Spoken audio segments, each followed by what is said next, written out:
ଜୟ ଗୁରୁ।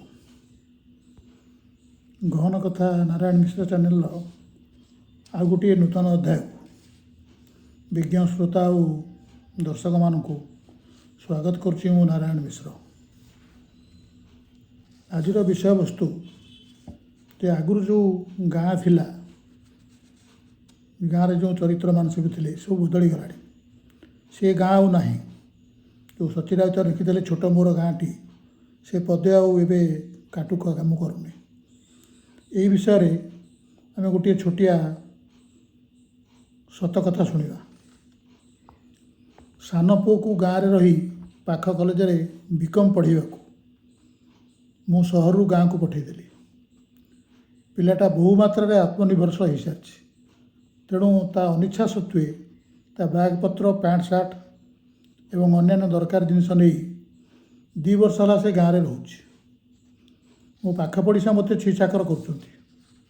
କହୁଛନ୍ତି ଯେ ବଡ଼ ପୁଅ ଦୂରରେ ଚାକିରି କରିଥିବାରୁ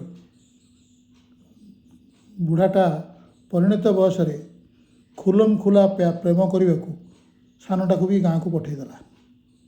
କିନ୍ତୁ ମୋ ନିଷ୍ପତ୍ତି ମୂଳରେ ଅନ୍ୟ ଏକ କାରଣ ଥିଲା। ଏବେକା ପିଲାମାନେ ସହରରେ ରହି ପୂର୍ଣ୍ଣିମା ଅମାବାସ୍ୟା ଭିତରେ ପାର୍ଥକ୍ୟ ଜାଣୁନାହାନ୍ତି। ଏକର ଏକ ଧାନ ଫସଲର ଦୃଶ୍ୟ ସେମାନେ ଦେଖିନାହାନ୍ତି। ସୂର୍ଯ୍ୟୋଦୟ ଓ ସୂର୍ଯ୍ୟାସ୍ତ, ଗୋଧୂଳି, ସନ୍ଧ୍ୟାବେଳରେ ମନ୍ଦିରରୁ ଘଣ୍ଟା ଆଉ ଶଙ୍ଖଧ୍ୱନି ଏସବୁ କିଛି ଶୁଣିଲେ ନାହିଁ। ରଜବେଳର ତାସ ଖେଳ, ଦୋଳି ଖେଳ, ତୋଟାମୁଣ୍ଡରେ ଖାସି ମାଂସର ଭାଗବଣ୍ଟା ଏସବୁ କିଛି ଜାଣିଲେ ନାହିଁ। ଗାଈ, କୁକୁର, କୁକୁଡ଼ା, ବିଲୁଆ ଏମାନଙ୍କର ଶବ୍ଦ ବି ଶୁଣିଲେ ନାହିଁ। ତେଣୁ ସେ ଗାଁକୁ ଗଲେ କଲେଜ ପଢ଼ା ସାଙ୍ଗରେ ପ୍ରକୃତିର ଏସବୁ ଦୃଶ୍ୟ ଦେଖି ନିଶ୍ଚୟ ଆମୋଦିତ ହେବ ଏବଂ ଆଶ୍ଚର୍ଯ୍ୟ ବି ହେବ। ମଝିରେ ମଝିରେ ସେ ଆମ ବାପା ମାଆଙ୍କ ପାଖକୁ ଆସିବ। ଆମେ ବାପା ମାଆଙ୍କ ପାଖକୁ ଯେତେବେଳେ ସେ ଆସି ପହଞ୍ଚିବ, ଆମେ ତାଙ୍କୁ ପ୍ରକୃତିର ଆଉ କିଛି କଥା ଶୁଣେଇବୁ ଏବଂ ବୁଝେଇ ଦେବୁ। ଯେମିତିକି ମୋ ସ୍ତ୍ରୀ ଆମ ବେଳର କବିତା ପ୍ରବେଶ ବହିରୁ ସଚୀ ରାଉତରାୟଙ୍କ ଛୋଟ ମୋର ଗାଁଟି ଗୀତ ବୋଲିବ, ଗୋଦାବରୀ ମିଶ୍ରଙ୍କ କାଳିଜାଇ ପଦ୍ୟ ପଢ଼ିବ, ଉପେନ୍ଦ୍ର ଭଞ୍ଜଙ୍କ ଶ୍ରୀରାମଙ୍କ ଗଙ୍ଗାରେ ନୌକା ଯାତ୍ରା ଏସବୁ ପଢ଼ି ତାକୁ ବୁଝେଇ ତାକୁ ଆମେ ପୁରା ପ୍ରକୃତି ପ୍ରେମୀ କରିଦେବୁ। ଆମେ ଦୁହେଁ ଯେତେବେଳେ ତା ମୁହଁରୁ ଜଗତ କେବଳର ପଦିପଦ ଶୁଣିବୁ, ଆମ ଛାତି କୁଣ୍ଡେମୋଟ ହୋଇଯିବ। ଏଭଳି ଏକ ସହରରେ ଏଭଳି ଏକ ଉଚ୍ଚତର ଅଭିଳାଷ ମୋର ଥିବାରୁ ପାଖ ପଡ଼ିଶାଙ୍କ କଥାକୁ କାନ ନ ଦେଇ ମୁଁ ତାକୁ ସାନ ପୁଅଟାକୁ ସର୍ବଗୁଣ ସମ୍ପନ୍ନ କରି ଗଢ଼ି ତୋଳିବାକୁ ଗାଁକୁ ପଠାଇଦେଲି। ଗାଁରେ ଜଣେ ସମ୍ପର୍କୀୟ ଦାଦା ଥିଲେ, ତାଙ୍କରି ପାଖରେ ସେ ଯାଇ ରହିଲା। ମୋର ଚାକିରିରେ ବାରମ୍ବାର ବଦଳି ଯୋଗୁଁ ମୁଁ ଏ 2 ବର୍ଷ ଭିତରେ ତାଠାରୁ କିଛି ଖୋଜ ଖବର ନେଇନାହିଁ। କିନ୍ତୁ ଚିଠି ଖଣ୍ଡିଏ ପାଇଥିଲି ଏଇ 4-5 ମାସ ତଳେ ଯେ ସେ ଭଲରେ ଅଛି। ତା ଚିଠି ପାଇ ଆମେ ଦୁହେଁ ବହୁତ ଖୁସି ହେଲୁ, ଭଲରେ ରହିଲୁ ଏବଂ ମୋ ସ୍ତ୍ରୀ ମୋ ନିଷ୍ପତ୍ତି ପାଇଁ ମୋତେ ବଧେଇ ଜଣାଇଲେ। ଏବେ ଦେଖନ୍ତୁ କ'ଣ ହେଲା। ଏ ଯେଉଁ ଦଶହରା ଛୁଟି ଆସୁଛି, ଛୁଟି ଆସିଗଲା। ଛୁଟି ଥିବାରୁ କୁମାର ପୂର୍ଣ୍ଣିମା ପର୍ଯ୍ୟନ୍ତ ଆମେ ଦୁହେଁ ଗାଁରେ ରହିବାକୁ ଇଚ୍ଛା କରି ଗାଁକୁ ଯାଇଥିଲୁ। ବାଟରେ ଗାଁ ମୁଣ୍ଡରେ ଏକ ସୁନ୍ଦର ବରଗଛ ଦେଖି ଆମେ ଅଟକି ଗଲୁ। ସେହି ବରଗଛ ଅନତି ଦୂରରେ ଗୋଟିଏ ଲକ୍ଷ୍ମୀ ମେଢ଼ ହୋଇଥିଲା। ଆମେ ପ୍ରକୃତରେ ଲକ୍ଷ୍ମୀ ମେଢ଼ ଦେଖିବାକୁ ଇଚ୍ଛା କଲୁ। ସେ ବରଗଛ ପାଖରେ ଗୋଟେ ଚଉତରା ଥିଲା। ସେ ଚଉତରା ଉପରେ ପ୍ରାୟ 8-10 ଜଣ ପିଲା ଖୁବ୍ ଜୋରରେ ପାଟି କରି ହସ ଖୁସି ହେଉଥିଲେ। ଆମେ ଖୁସି ହେଇଗଲୁ। ଯାହା ହେଉ ଗାଁରେ ବି ପିଲାମାନେ ଏକାଠି ହେଇକି ମିଳିମିଶି ଗପସପ କରୁଛନ୍ତି। ଆମେ ଦେଖିଲୁ ସେମାନଙ୍କ ଭିତରେ ଜଣେ ମୁଖ୍ୟ ଭୂମିକା ନେଇ କ'ଣ ସବୁ କହି ଚାଲିଛି। ଏମାନେ ତାକୁ ଅନ୍ୟମାନେ ସମର୍ଥନ କରି ଠୋ ଠୋ ଭାବେ ହସୁଛନ୍ତି। ଆମେ ଶୁଣିଲୁ କାନରେ କ'ଣ କହୁଛି ସେ। ନେତା ଭୂମିକାରେ ପିଲାଟି କହୁଛି, ବୁଝିଲ ଭାଇ, ଯେତେ ପ୍ରକାର ମାଲ ବାହାରିଲାଣି ମ୍ୟାକ୍ଡୁଏଲ୍ ତଳେ। 2-4 ଢୋକ ମାରିବା ପରେ ପୁରୁଣା ସିଲିଂ ଫ୍ୟାନ୍ ଢକ୍ କିନି ହେଇ ହଠାତ୍ ଚାଲିବା ପରେ ମୁଣ୍ଡଟାକୁ ଢକ୍ କିନା ନିଶା ଧରୁଛି।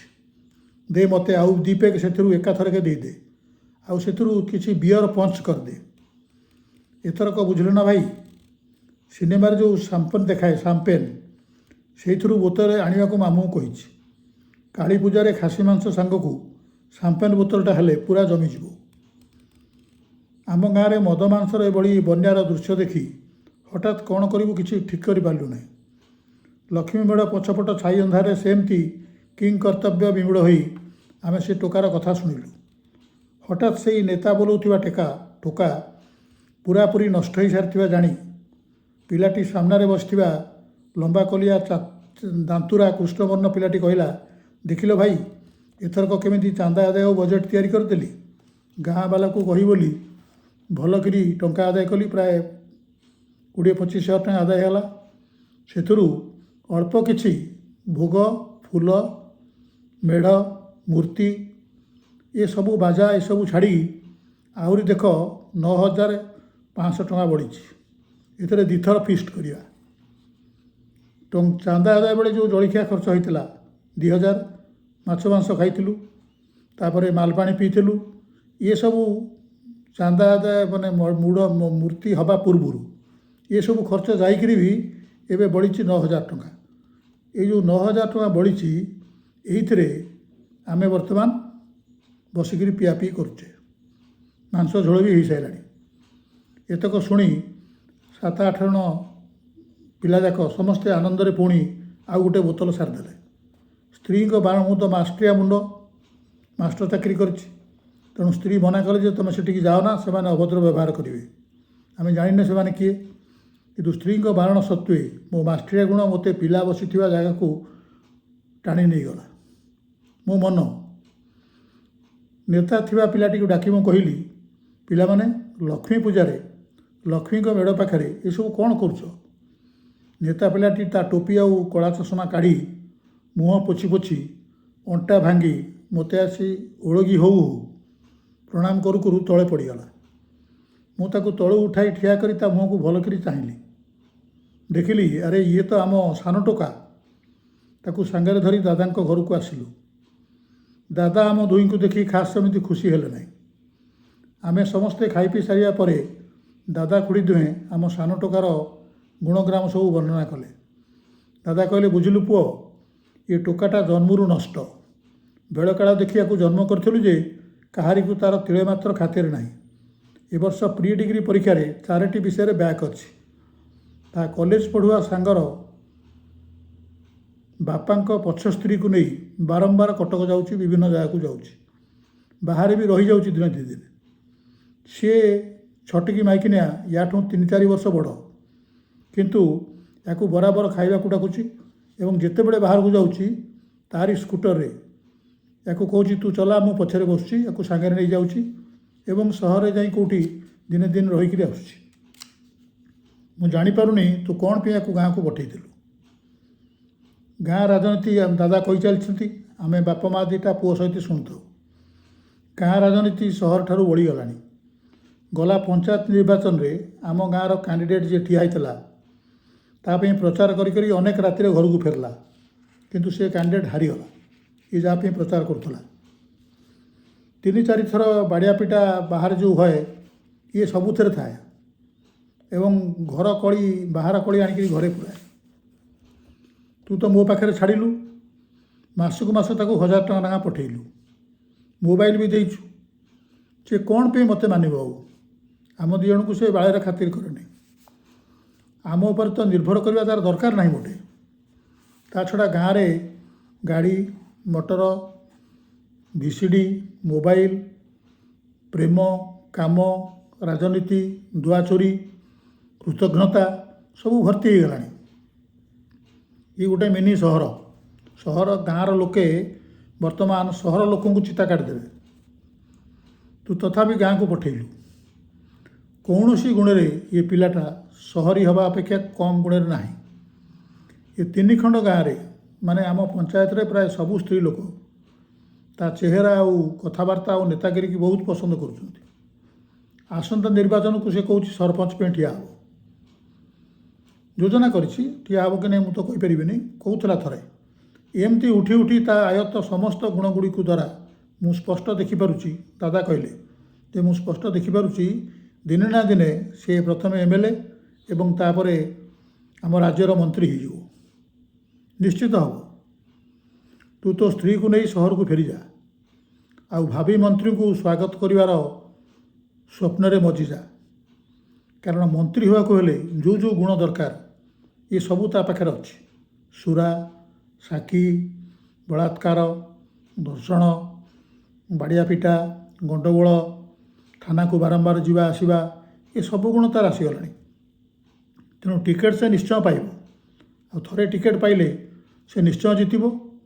ସେ ଯାହା ଏ ଗାଁକୁ କରି ରଖିଛି ଏବଂ ତା ସାଙ୍ଗରେ ତାର ଯେଉଁ ସାଙ୍ଗର ବାପାଙ୍କ ପଛ ସ୍ତ୍ରୀ ସେ ବି ପ୍ରଚାର କରିବାକୁ ରାଜି ହେଇଛନ୍ତି ଏବଂ ଉଭୟ ପ୍ରଚାର କଲେ ଇଏ ନିଶ୍ଚୟ ପାଇଯିବ। ଆଉ ଥରେ ପାଇଲା ପରେ, ଥରେ MLA ହେଲା ପରେ, ତାପରେ ମନ୍ତ୍ରୀ ହେଲା ପରେ ତୋ ଦୁଃଖ ଗଲା ବୋଲି ଜାଣେ। ଆମେ ଦୁଇ ଜଣ ଯାକ ସ୍ୱାମୀ ସ୍ତ୍ରୀ ଏସବୁ ଶୁଣି ଫେରି ଆସିଲୁ। ପୁଅକୁ ସେଠି ଛାଡ଼ି ଫେରି ଆସିଲୁ। ଏଇଆ ନୁହଁ ଯେ ଆମେ ଭାବି ମନ୍ତ୍ରୀଙ୍କୁ ବା ମୋ ପୁଅକୁ ମନ୍ତ୍ରୀ ହେବାର ଦେଖିବାର ସ୍ୱପ୍ନ ଦେଖିବା ପାଇଁ ଫେରି ଆସିଲୁ। ଆମେ କିଂକର୍ତ୍ତବ୍ୟ ବିମୂଢ଼ ହୋଇଗଲୁ। କ'ଣ କରିବୁ ଏବେ? ଆଉ ପୁଅର ପଛକୁ ଫେରିବାର ବାଟ ନାହିଁ। ତେଣୁ ଗାଁକୁ ଆପଣମାନେ ଯେଉଁ ଭାବୁଛନ୍ତି ଯେ ଛୋଟ ମୋର ଗାଁଟି ଯେଉଁ ସଚିବ ରାଉତରାୟ ଲେଖିଥିଲେ ସେ ଗାଁଟି ଆଉ ଗାଁ ହେଇକି ଅଛି, ସେ ନାହିଁ। ସେ ଗୋଟିଏ ନଷ୍ଟ ସହର ଭଳି ହୋଇଗଲାଣି ଏବଂ ସେଥିରେ ଯେଉଁ ଚରିତ୍ରମାନେ ଅଛନ୍ତି ଆପଣମାନେ ସମସ୍ତେ ଚେଷ୍ଟା କଲେ ବି ସେଥିରୁ କାହାକୁ ଜଣକୁ ପାରିବେ ନାହିଁ, କୌଣସି ଗୁଣରେ ପାରିବେ ନାହିଁ। ସମସ୍ତ ବଦଗୁଣରେ ସେମାନେ ଭର୍ତ୍ତି ହୋଇଗଲେଣି। ନିର୍ଦ୍ଦିଷ୍ଟ ଭାବେ ଏ ଯେଉଁ ରାଜନୀତି, ଦୁଆଚୋରି, ଈର୍ଷା ଆଉ କୃତଘ୍ନତା ଏଇଟା ଗାଁର ଲୋକମାନଙ୍କର ରକ୍ତରେ ମିଶିଗଲାଣି। ତେଣୁ ସହରୀ ବାଲେ ଯଦି ଭାବୁଥାନ୍ତି ସହରବାଲା ଯେ ଗାଁ ଲୋକଙ୍କୁ ଚିତା କାଟିଦେବେ, ଏଇଟା ଅସମ୍ଭବ। ଏବେ ଆଉ ଅସମ୍ଭବ। ଏବେ ଗାଁରେ ଘର କରି ଯେଉଁମାନେ ଅଛନ୍ତି ସ୍ଥାୟୀ ଭାବରେ ସେମାନଙ୍କର ଏଭଳି କାମ, କ୍ରୋଧ, ଲୋଭ ଏତେ ବଢ଼ିଯାଇଛି ଯେ ସେମାନେ ଏବଂ ଏତେ ପଇସା ବି ତାଙ୍କ ପାଖରେ ହେଇଗଲାଣି, କାରଣ ଗାଁରେ ଖର୍ଚ୍ଚ କମ୍। ତେଣୁ ସେମାନେ ପ୍ରବଳ ପଇସା ଠୁଳ କରିଛନ୍ତି।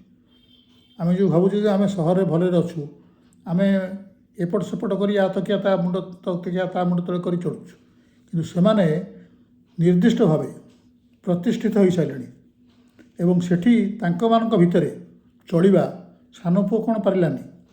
ଦାଦା କହୁଛନ୍ତି ଯେ ତୁ ନିଜେ ଆସି ତୋ ସ୍ତ୍ରୀ ସହ ରହିଲେ ମଧ୍ୟ କନା କତରା କାଟି ଜାକି କେଉଁଦିନ ଛାଡ଼ି ପଳେଇବୁ ତାର କିଛି ଠିକଣା ନାହିଁ। ତେଣୁ ତୁ ଗାଁ ମାଟି କଥା ଭୁଲିଯା, ସହରରେ ଯେଉଁଠି ଅଛୁ ସେଇଠି ଭଲରେ ଅଛୁ, ଭଲରେ ରହ। ସାନ ପୁଅକୁ ନେବା କଥା ଚିନ୍ତା କରନା।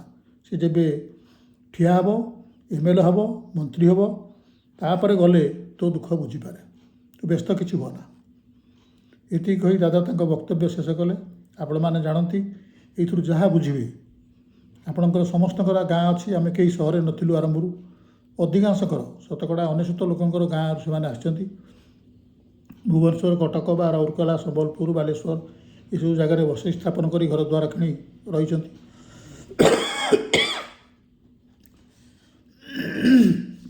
ତେଣୁ ସେମାନେ ଯଦି ଭାବୁଥାନ୍ତି ଯେ ଗାଁରେ ଆମେ ଘର କରି ରହିଲେ ଆନନ୍ଦରେ ଥାଆନ୍ତୁ, ପ୍ରକୃତିକି ଭୋଗ କରୁଥାନ୍ତୁ, ସେ ଆଶା ସେମାନଙ୍କର ସବୁଦିନ ପାଇଁ ଦୂରେଇ ଦେବା କଥା।